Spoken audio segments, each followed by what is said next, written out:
Welcome to Gambling with an Edge. And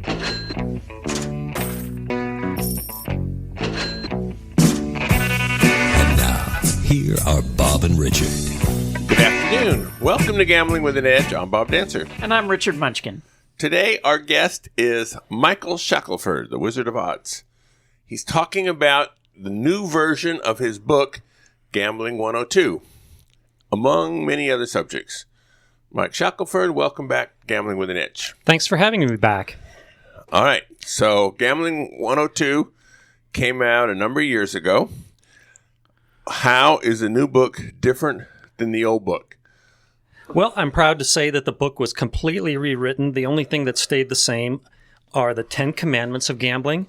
This book has new chapters on some new games that weren't covered in the first edition. For example, it covers Crazy 4 Poker, Face Up Pai Gow Poker, High Card Flush, Mississippi Stud, Pai Gow Tiles, not that that's a new game, and Texas Hold'em Bonus, and Ultimate Texas Hold'em. And we sacrificed some other chapters too, like Caribbean Stud, games that have gone out of style.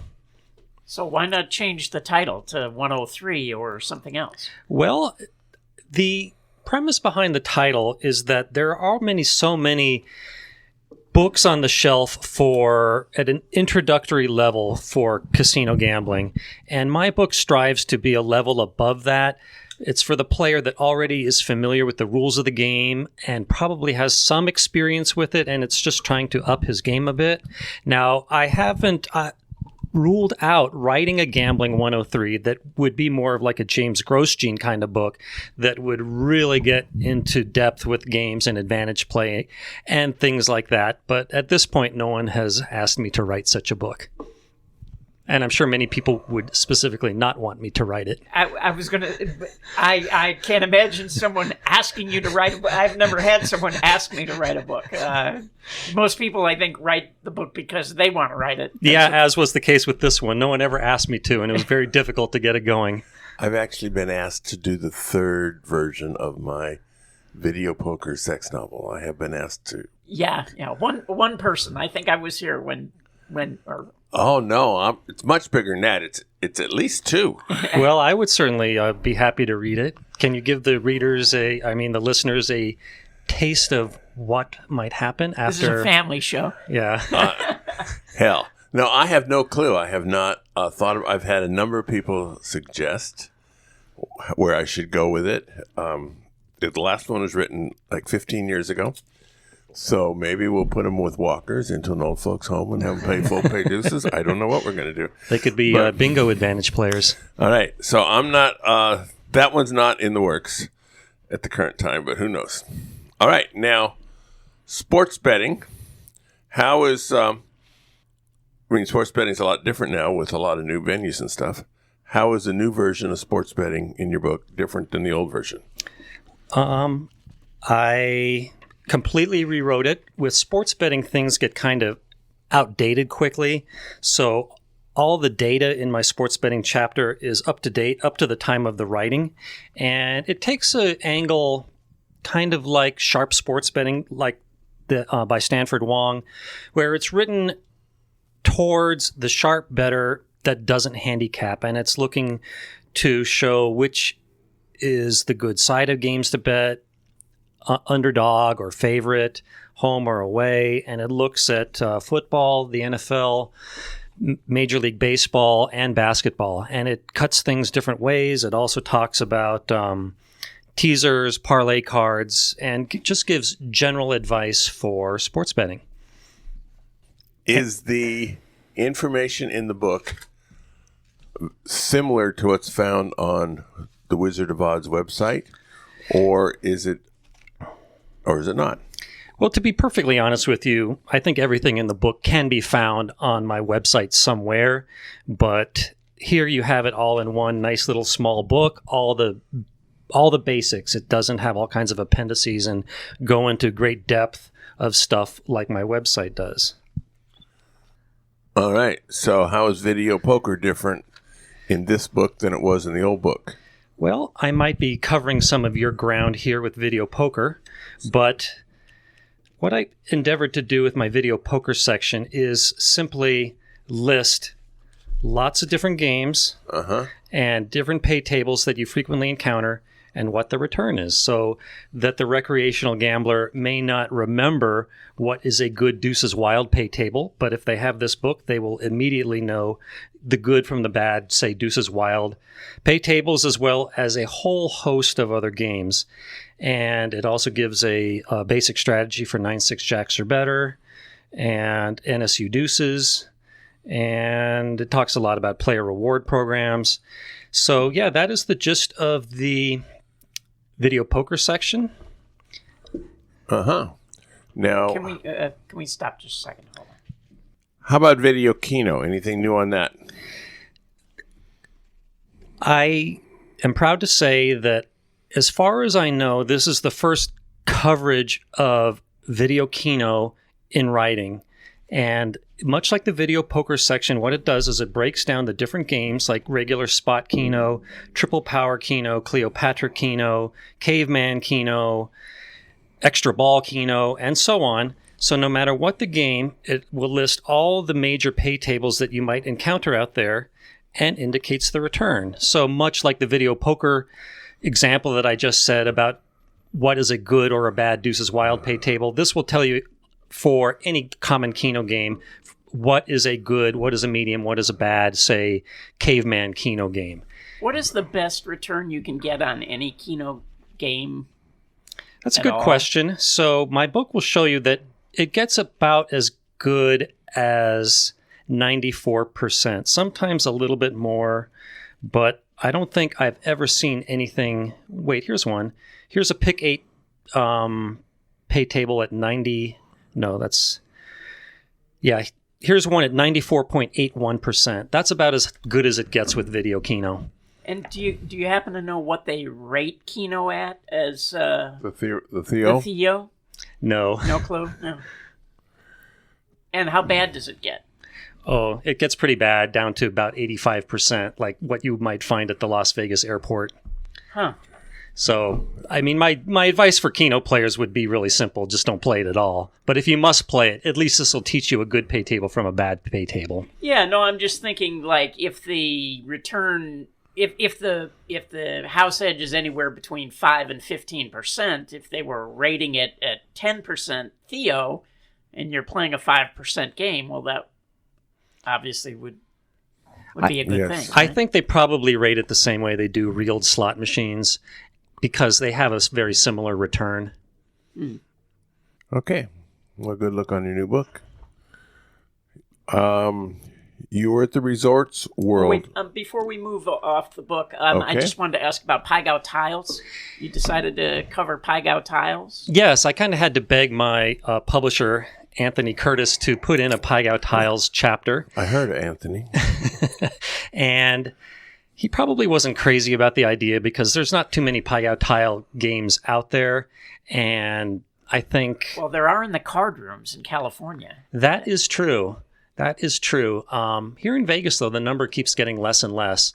So for those who aren't familiar with it, Pai Gow Tiles, and I emphasize the tiles, is a game played with 32 what look like dominoes. But the structure of the game is similar to Pai Gow Poker, where each, the dealer and the player, get 4 tiles. You separate them into a high pair and a low pair of tiles, and then you go against the dealer and try to beat the dealer both ways, and if you do, you get even money, let's say 5% commission. Now, where it gets really complicated is, number one, the order of the hands. It starts out with the pairs, and then it goes through something called wongs and gongs, and then it becomes like baccarat. Now, that may not sound so complicated, but let's say both sides have a high 9 hand or a 9-point hand. Then you have to look at the highest ranking tile to break the tie, and there is a whole order that simply must be memorized of these tiles, and it doesn't follow any kind of logic or reason. It seems it's simply just an order of 16 tiles that must be memorized. And the strategy is no piece of cake either. There's all kinds of borderline situations. And but in my book, I'm proud to say that I have a strategy that I work very hard on my website. And yeah, I consider Pai Gow Tiles to be kind of a niche game for me. It's something that I'm proud to have shed a lot of light on. And before I wrote about Pai Gow, you almost never saw a non-Asian at the table. And now I would say you see about 25%. And usually when you do, they learned it from me. Wow. And what is English an acceptable language at a Pai Gow tile table? You don't hear it a whole lot. Usually the players and the dealers will be speaking to each other in Chinese. Now, it often happens where one player will speak one Asian language and the dealer another one, in which case they'll have to revert to English. But yes, you don't often hear English at the tables. And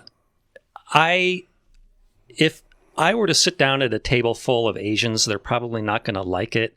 And I can kind of tell by the way they're gesturing and toning their voice that they're saying bad stuff about me. Like, this white guy is bringing bad luck to the table. I hope he leaves. Stuff like that. Can the players still bank Yes. Pai Gow, Yes. even in Vegas? Yes, they can. And one nice thing about that is here in Vegas, it alternates between it rotates around the table, unlike Pai Gow Poker where it alternates. So if you have a table to yourself, you can bank every other hand. But remember to be aggressive about asking for it. Not many players do. So, and the dealer is probably not going to remind you that it's your turn.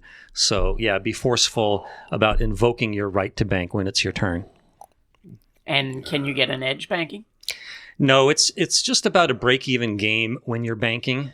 But of course, you have to play those hands where you're not banking too. And I'm not claiming that Pai Gow Tiles is any kind of a good advantage play. But if you're looking for a slow game with low volatility that has an Asian kind of elegance to it, I think it's a very fun, sophisticated game to play. So I enjoy it for the game itself as opposed to it being a great bet. Well, but also, if you're break-even on banking, again, depending on what they're rating your Theo, it may be a way to generate Theo. Yes, and some players do that. It is, because it's so slow, it is a good Theo-generating game, and one way you can do that is pack the table with your friends, and when, say, one of your friends is banking, no one else bets against them because they say, well, I don't want to win my friend's money, so you're really hardly ever playing. And some casinos are onto that trick and others are not. And the players who do this generally know which supervisors don't cut your rating because you're slow playing it so much. Yeah. Now, but I should add that some players think it looks fishy for white players to be playing the game at all, that it makes you look too smart, and that might be a red flag that you're an advantage player. Okay. Resorts World. Yep. You were in there. Mm-hmm. Tell us about it. What'd you find? Okay. Well, I should say that the video poker there was pretty generous, as well as the Wait, this is New York we're talking about? Yeah, this is. I thought New York had fake video poker. They do in the racinos. That's what we're about to talk about. Oh, okay. All right. So I should probably be asking you this. I encountered one game there called Draw Poker Double Double Bonus. It had a 9-6 pay table, except the Royal Flush paid $5,000 for a 5-coin bet. And it's a 0.25% difference. Yep. And 0.5% difference, excuse me. Okay, but there's another rule that said, okay, at the end of the hand, it would draw a random card.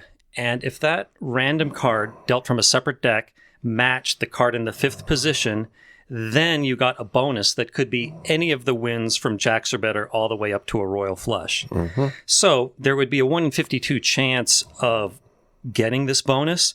And this is not something that you had to pay an extra coin for. It was free.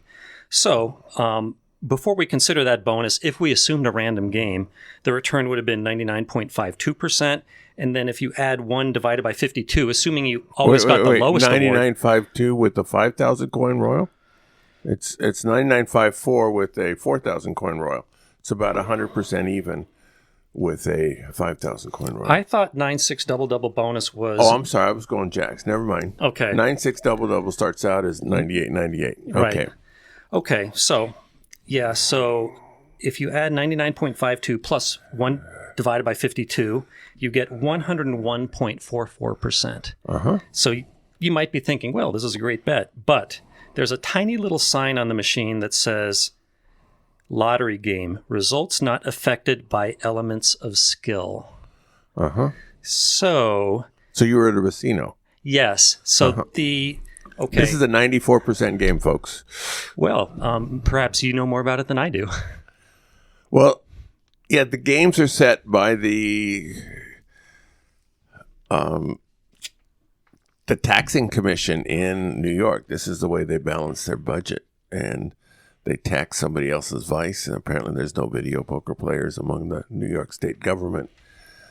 But you get, if you're dealt a straight and throw one of the cards away, magically another card will appear to give you the straight. Mm-hmm. And so it determines what it is. The cards are not dealt fairly, where to a video poker player, what fair means is each of the unseen cards has an equal probability of appearing. And so that's just not the case here.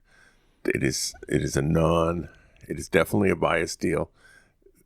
The state determines this is a 94 or 95% game, and you're welcome to play it. Good luck. Have fun. Well, thanks for that explanation. I should add, though, that they, in this enormous casino, which, by the way, is the closest casino to New York City, and it's right next to the Aqueduct racetrack, they did have one little room for video poker, and it did seem to have some normal video poker machines that did not have this little warning sign on them, but the pay tables were suspiciously good for a casino that has a monopoly. Like, it had 9-6 jacks or better, except the straight flush paid 60 instead of 50. And I think that they were game kings, so I'm wondering if they changed the law and they now allow fully random video poker, but this draw poker double-double bonus game was just a holdover from the old law. Do you know anything about it? Do not know that. The fact that possibly Game King, which is the IGT box, does produce games for New York. Mm-hmm. And so when they're in New York, they follow New York laws. Okay. All right. Well, that's about all I know about that topic. Okay. Have you been working on any other advantage plays to tell our audience about? Yes, I have found a little one at the Five Dimes Internet Casino. You can bet whether or not the Powerball or the Mega Millions will be hit on any drawing. And I find betting the no to be basically like a no safety bet in the Super Bowl. You have to lay a lot of odds, typically about 9-1, but for most jackpots, I figure the probability of it hitting is only about 5%, and this does, of course, depend upon the jackpot amount. But I have never seen a situation where I detected a house advantage by betting that the jackpot would not be hit. And plus, they also allow pretty big bets on it. I think that you can bet enough so that you could win $500. Like, you might lay $5,000 to win $500. I believe that's where their limit is, but I don't have enough in my account to fully check it. So, yeah, if you're the kind of person who likes bridge jumper bets like I do, I'm detecting routinely a player advantage of about 4% on these bets. And I'm probably going to ruin it now by talking about it, but...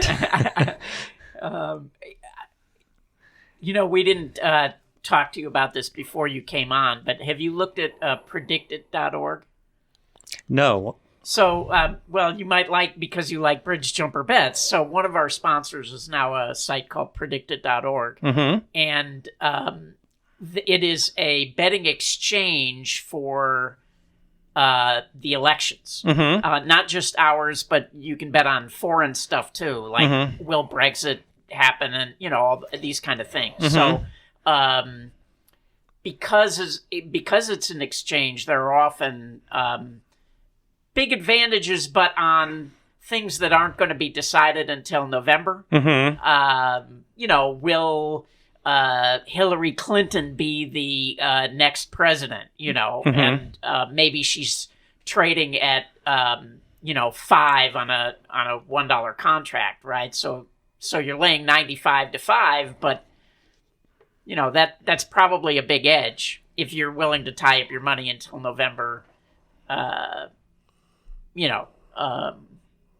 So, and it's not for huge money, but anyway, it sounds like it would be up your alley. Might be something you might enjoy looking at. Yeah, I look at Betfair all the time, which sounds like a similar site.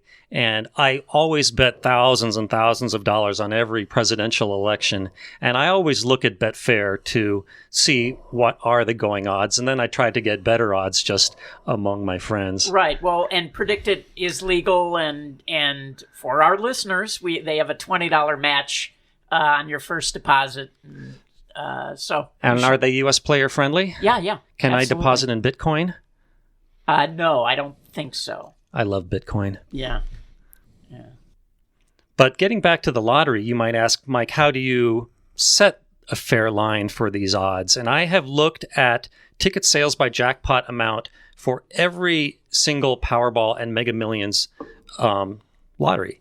And you can see that with both of them, that there is an exponential relationship between the jackpot amount and ticket sales up until about jackpots of about 400 to 500 million, where it starts to develop more of a logarithmic relationship.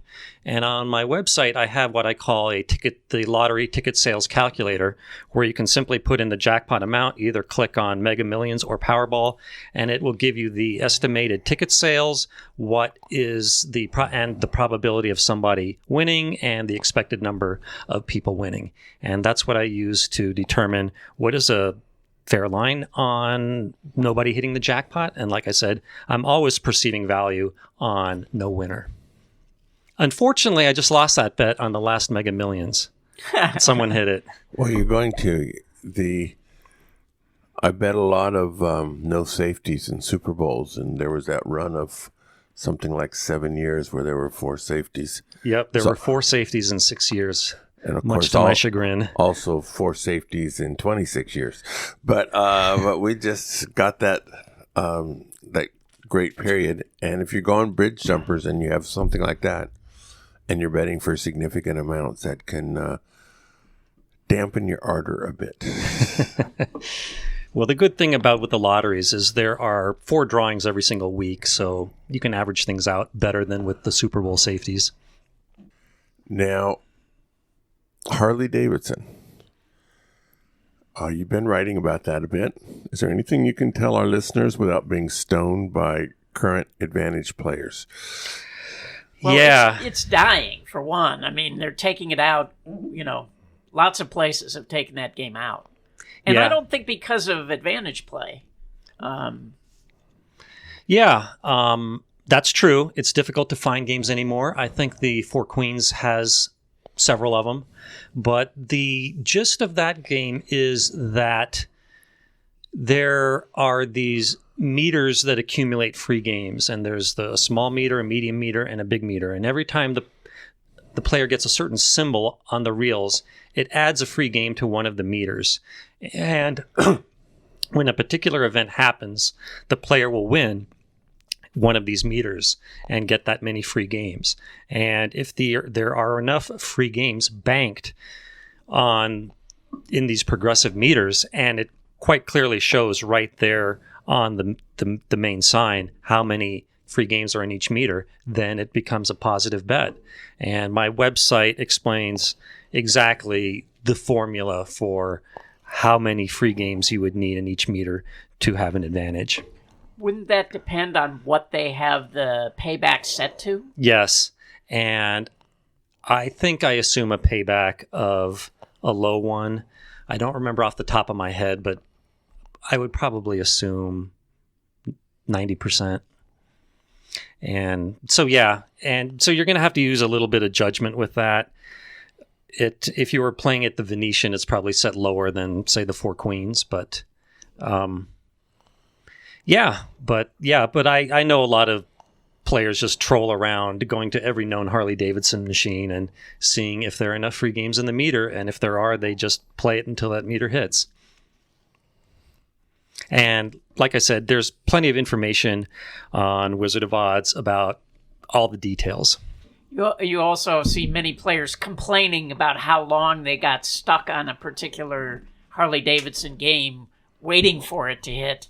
Yes. Sometimes it can take a very long time. Yes, especially if it's the big meter, which doesn't hit as often. That I have like the last story I heard is somebody sank like $500 into the game trying to hit that big meter. But when he did, he recouped all his losses and then some. So yeah, it's a volatile game that you should have a good bankroll for. All right, we're talking to Michael Shackleford, the Wizard You of should Oz. probably have books on tape or something while you're playing to pass the time. Are they suspicious when you're reading a book when you are playing a slot machine? Yeah, I don't think they like that. Well, I probably would be. Okay, so we're going to take a commercial break. So we have more questions for Michael Shackleford when we return. The South Point has more than 10,000 games, returning more than 99%. This is more than anyone else has. The December promotions are now over. The half price everything ended December 23rd, and the point multipliers on Christmas ended on Christmas. So let's preview the January promotions. Beginning January 6th at 3 a.m., it's a $500,000 spin to win. Every Monday through Friday, I think that's supposed to be Monday through Thursday, earn up to 4 spins by playing $500 at slots or $2,000 at video poker per spin. In past years, the average spin was about $12, which means video poker players have a 0.6% boost, which means equivalent of 3 times points, for the first $8,000 they play 4 days a week for 4 weeks. On January 20th, Martin Luther King Day, there'll be a $32,000 hot seat promotion. Between 8 a.m. and midnight, approximately every 3 minutes, one person playing with their card inserted and having wagered at least $1 in the past minute receives $100 in free play. The next semester of free video poker classes will begin Tuesday, January 14th. First class will be Jacks or Better. It's in Silverado Lounge, which is right outside of Don Vito's restaurant. Everyone at least 21 years of age or older is welcome. BlackjackApprenticeship.com is an excellent site for those who wish to be successful at counting cards at blackjack. They have a variety of training programs. Colin Jones posts a number of free videos on YouTube where you can check out whether his style works for you. I went back and checked the archive and looked at several of them. Found it quite fascinating. It's basic stuff, but it's well presented and it's good. They have boot camps every several months where they're a couple days intensive on counting cards and being tested on it. He's helped out by working pros, and it's a good way to network, find out how good your game is.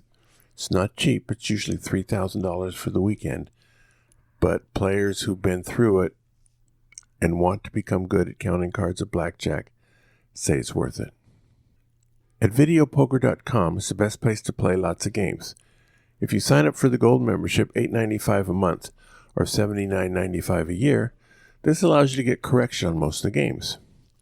An additional membership, the Pro membership, is sold separately at $6.95 a month or $49.95 a year. If you also have the gold membership, there's a bundling, and so it's cheaper. Listeners who can get a free trial at videopoker.com/GWAE. They will get 100 hands for free to try it out. The biggest advantage of this software is that it's video poker software that corrects you on both Quick Quads and Ultimate X, including every pay schedule of Triple Play and 5 Play Ultimate X. It's the only software out there that has them all. All right, we are back to Michael Shackleford, the Wizard of Odds.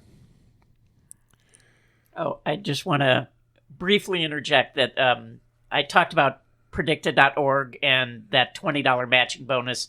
There is a link in the show notes for anyone who wants to pick up that $20 bonus. Yes, I did not mention them specifically because I thought we'd already talked about it, but good. Very good. May I interject a question? Yes. So about that hot seat promotion, Yes. would it improve your odds if you, say, put in a player card in, say, several machines and you just went by one at a time like an assembly line, playing all of them? Well, you have to play $1 per in the last minute. Mm-hmm. So the people who tried that with 1 penny at a time, it used to work, so they had the new rule. Possibly, especially if you're allowed to play on your spouse's card there. You're not allowed to play on a non-spouse's card other than your own. I was thinking about just getting lots of duplicates of your own card. I suspect that would help you, but I don't know that. It's they would, I don't know, playing 2 machines is no problem at all there. Playing 6 would stand out. And possibly you would get a tap on the shoulder. I don't know. But if you'd like to try a field trial on that, Michael, and come back and report it on your next visit, inquiring minds want to know. Okay. Speaking of field trials, there have been some games on field trial in Las Vegas since your last appearance. Can you tell us about that? Sure. I love field trial games. It always gives me something to do writing about them. And right now there are currently 4 games on field trial in Las Vegas, which is much higher than average. So let me talk about them. The latest one is Vegas 3 Poker, which can be found at Harrah's. And this is kind of like a cross between 3-card poker and Ultimate Texas Hold'em, the idea being to beat the player's 3-card poker hand. So it starts with you getting 3 cards. At this point, the player may either make a raise bet equal to 2 times his ante, or check. Then the dealer will deal 1 community card, and if you haven't already raised, then you can either fold or raise by 1 time your bet, and the dealer has some certain qualifying hand. But after you do all the math, the element of risk, meaning the house edge relative to the total amount that you bet, is a very low 0.41%. So that's an outstanding bet. That's maybe the best bet in the whole casino, depending upon their craps and blackjack rules. So if you play it properly, and by the way, no one knows what proper strategy is at this point, it's a great bet. So both you and the dealer have 3 cards, and there's 1 community card? Yes. And you want the best 3-card poker hand out of the 4? Correct. Yep. So, and moving on, there's a new game at the Venetian called... Wait, before we move on, Mm-hmm.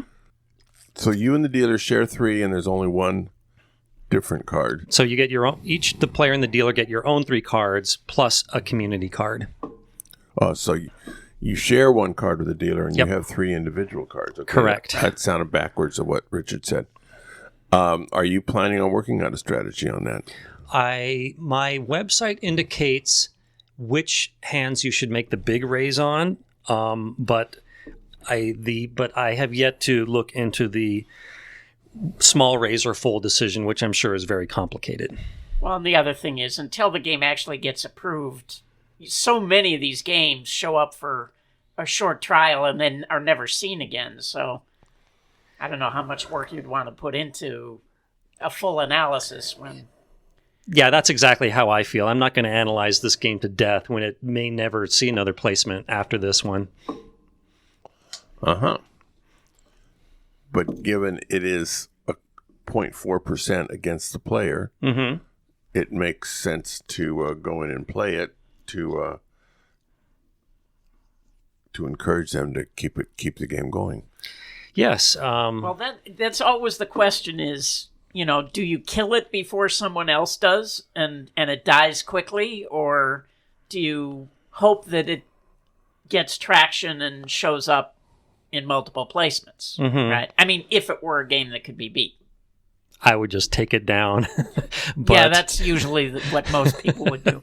But I don't think that low element of risk is going to be the reason the game fails if it does. I think it's a pretty well-designed game, but so much of a new game's success is just whether or not players find it fun. And I haven't actually seen it yet, so I don't know about that fun factor. But but Ultimate Texas Hold'em and Texas Hold'em Bonus also have very low elements of risk, under 0.6%. So, but you may wonder, why are these games profitable with such a thin house advantage? And it's simple: player errors. Oh, they play horribly. Yeah.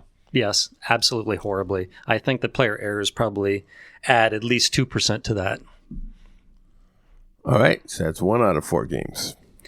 Okay, number 2 is called Prosperity, 3 pictures that can be found at the Venetian.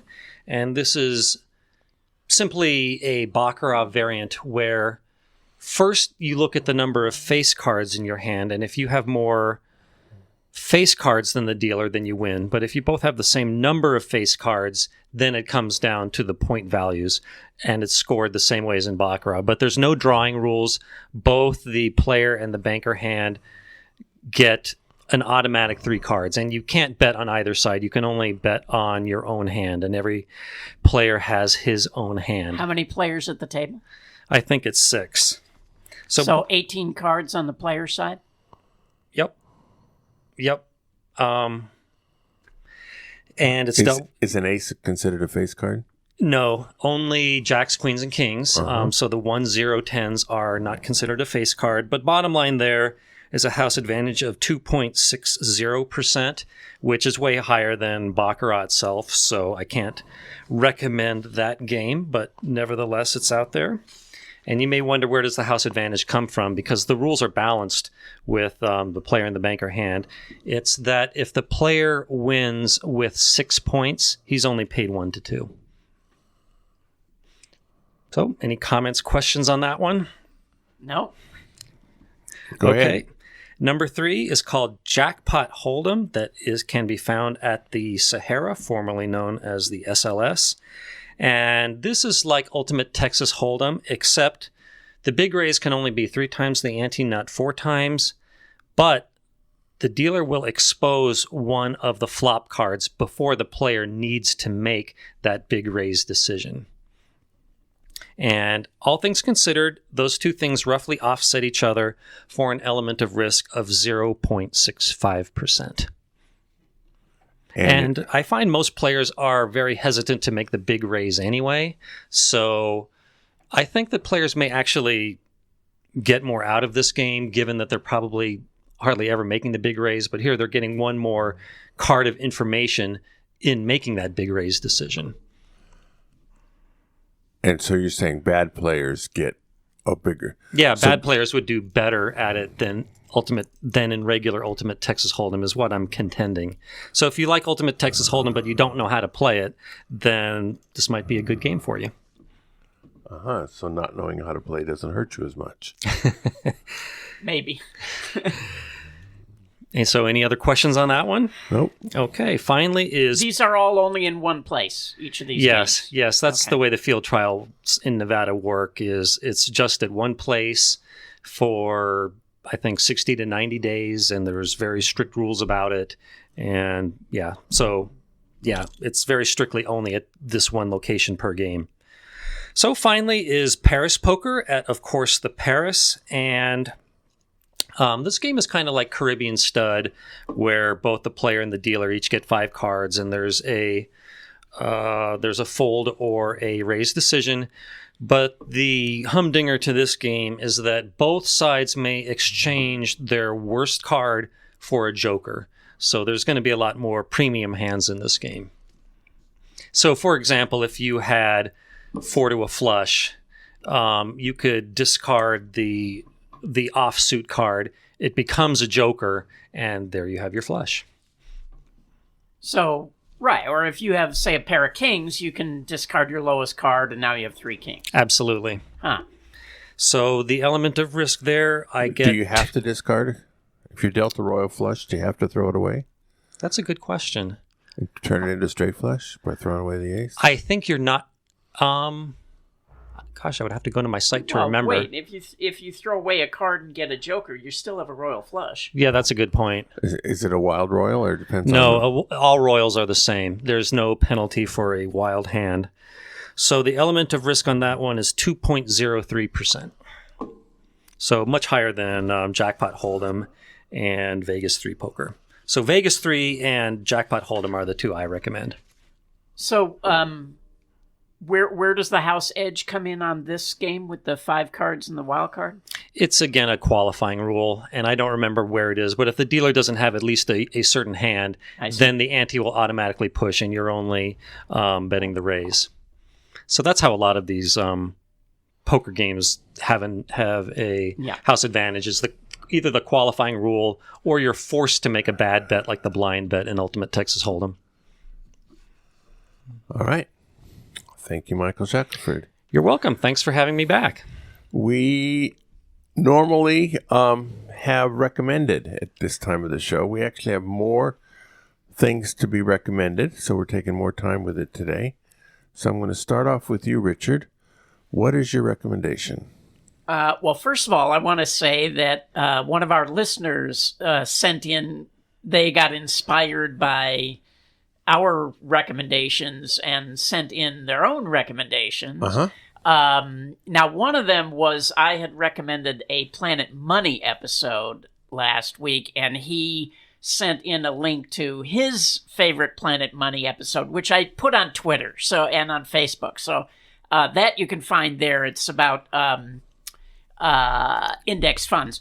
But the other recommendation he had, which I think is a good one, is the Wescliff Airport Express. This is a public bus that picks you up at McCarran and will take you downtown for $2, which saves you $20 or $30 over the cost of like an Uber or a Lyft or a taxi or whatever. It does take about 15 minutes longer, but for $20 or $30, that seems like quite a good deal. So, anyway, my recommendation, I have 2 to mention. I have a recommendation and a do not recommendation. Uh-huh. The recommendation is a free app called DuoLingo. So I just picked this up and started learning Spanish, and it's really a great app, and you can do it on your phone or on your computer. And they've got lots of different languages you can learn, and it's all free, and I've really been enjoying it. So that's my recommendation. Getting ready for a Mexican cruise or something? No, what I really wanted to learn was Tagalog, but that is one language they do not have. So I went with Spanish. Exercising my brain. My do not recommendation is I went to see the show Run last night, which is at the Luxor. And I have to say, everyone in my family agreed it was the worst show that we have seen in Las Vegas. So I would highly recommend you avoid seeing Run. Even though it's a Cirque du Soleil show, it is not like any of the other Cirque shows. And yeah, it was really bad. It's kind of patterned after an action movie. And when the show opened, I thought to myself, oh my God, I think I made this movie, only the script is even worse than the ones I made. So, yeah, take a pass on Run. And run away from it. Yes. All right.